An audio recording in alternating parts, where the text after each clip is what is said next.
నందమూరి అభిమానులు మొత్తం బాలయ్య బాబు కుమారుడు నందమూరి మోక్షజ్ఞ తేజ ఎంట్రీ కోసం ఎంతో కాలం నుండి ఎదురు చూస్తూనే ఉన్నారు. కానీ ఆయన ఎంట్రీ మాత్రం ఇవ్వడం లేదు. ఒకానొక దశలో మోక్షజ్ఞ లుక్స్ చూసి ఇతనికి సినిమాల్లోకి వచ్చే ఆసక్తి అసలు లేదేమో అని అనుకున్నారు. కానీ బాలయ్య మాత్రం ఖచ్చితంగా మోక్షజ్ఞ ఎంట్రీ ఉంటుంది, కాస్త సమయం కావాలి అని అన్నాడు. ఆయన అలా చెప్పిన చాలా ఏళ్లకు కూడా మోక్షజ్ఞ మొదటి సినిమా గురించి ఎలాంటి ప్రకటన లేదు. కానీ రీసెంట్గానే బాలయ్య బాబు వచ్చే ఏడాది అనగా 2024వ సంవత్సరంలో మోక్షజ్ఞ ఎంట్రీ ఉంటుందని అధికారికంగా చెప్పడంతో నందమూరి ఫ్యాన్స్ పండుగ చేసుకుంటున్నారు. అయితే మొదటి సినిమాకి డైరెక్టర్ ఎవరు, హీరోయిన్ ఎవరు, ఎలాంటి జానర్ చేయబోతున్నాడు అనేది అభిమానుల్లో మెలిగే ప్రశ్న.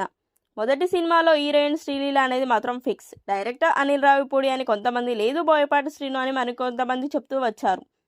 కానీ వీళ్ళెవరు కాకుండా వకీల్ సాబ్ డైరెక్టర్ వేణు శ్రీరామ్ రీసెంట్గానే బాలయ్య బాబుకి మోక్షజ్ఞ కోసం ఒక స్టోరీని వినిపించాడట.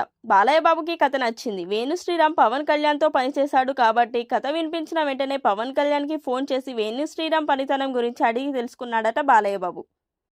పవన్ కళ్యాణ్ మంచి టాలెంటెడ్ డైరెక్టర్, అతనితో పని చేసేటప్పుడు చాలా కంఫర్ట్గా అనిపించిందని చెప్పాడట. పవన్ కళ్యాణ్ ఆ మాట చెప్పడంతో బాలయ్య బాబు వేణు శ్రీరామ్ సబ్జెక్ట్కి లాక్ చేసినట్టు ఇండస్ట్రీ వర్గాల్లో వినిపిస్తున్న మాట. వేణు శ్రీరామ్ ప్రస్తుతం యంగ్ హీరో నితిన్తో తమ్ముడు అనే చిత్రానికి దర్శకత్వం వహిస్తున్నాడు. ఈ సినిమా షూటింగ్ పూర్తి అయిన వెంటనే మోక్షజ్ఞ సినిమా చేసే అవకాశం ఉంది. ఇప్పటి వరకు వేణు శ్రీరామ్ 3 సినిమాలు చేస్తే 3 కూడా మంచి హిట్స్గానే నిలిచాయి. కేవలం దిల్ రాజ్ నిర్మాణ సంస్థలో మాత్రమే పనిచేస్తూ వచ్చిన వేణు శ్రీరామ్ మోక్షజ్ఞ చిత్రం కూడా ఆయన బ్యానర్లోనే చేస్తాడేమో చూడాలి. బాలయ్య కొడుకు కాబట్టి మాస్ రోల్లో అభిమానులు ఊహించొచ్చు. కానీ వేణు శ్రీరామ్ ఒక యూత్ఫుల్ ఎంటర్టైనర్లో మోక్షజ్ఞని చూపించే ప్రయత్నం చేస్తున్నాడట.